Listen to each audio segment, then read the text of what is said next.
Hello everyone, ये हमारा master Divya 7 महीने का है। ये अपनी मम्मा के साथ हमारे पास आया कि सर इसको बुखार रहता है 1 महीने से।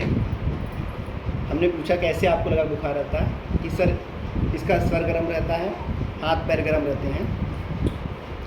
दोस्तों, बच्चों में हाथ पैर सर गर्म होना बुखार नहीं होता, क्योंकि आप देखते हैं जैसे बच्चों की लंबाई बढ़ रही होती है तो हमें दिखती नहीं है। तो जो पेरिफेरी वाले पार्ट जैसे हाथ पैर और सर हमेशा गर्म होते हैं, क्योंकि इन पार्ट की बेसल मेटाबॉलिक रेट जो बीएमआर होता है वो ज़्यादा होता है। वहाँ पे ब्लड का जो सप्लाई होता है वो ज़्यादा होता है, इसलिए ऐसे पार्ट गर्म होते हैं। तो इसको बुखार नहीं कहते। बच्चों में बुखार कब कहते हैं? जब सर गर्म हो, पेट गर्म हो, हाथ और पैर ठंडे हो। दूसरा, आप थर्मामीटर लगाएं और थर्मामीटर में बुखार 100 पॉइंट से ज़्यादा हो। थर्मामीटर में फ़ारेनहाइट में जब आप देखेंगे 100 पॉइंट से ज़्यादा है। तीसरा, बच्चा जैसे नॉर्मल डे में खेलता है और खाता है वैसे खेल या खा नहीं रहा हो, सुस्त रह रहा है। चौथा, बच्चा गाढ़ी और पीली पेशाब करता है। ये 4 चीज़ें हैं तो बुखार है।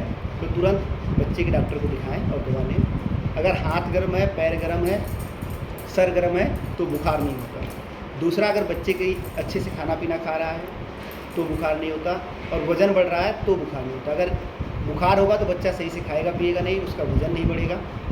गलती क्या करते हैं गांव में लोग, हाथ पैर गर्म होता है तो तुरंत ही आस पड़ोस में डॉक्टर को दिखाते हैं, पैरासीटामॉल पिलाने लगते हैं। फिर कई बार क्या होता है सीबीसी करवा लेते हैं आसपास में, क्योंकि डॉक्टर ने जो कई लैब खुले होते हैं जहाँ पे सीबीसी होती है, सीबीसी करा लेते हैं। उसमें डब्ल्यूबीसी बढ़ गया कि डब्ल्यूबीसी का इलाज कर रहे हैं। नॉर्मली बच्चों का डब्ल्यूबीसी थोड़ा ज़्यादा होता है, 4 से 15 हज़ार होता है। जो रिपोर्ट उसमें 4 से 11 हज़ार होता है, 12-13 हज़ार आ जाती है तो कहते हैं कि डब्ल्यूबीसी बढ़ गया है, उसका इलाज करते हैं।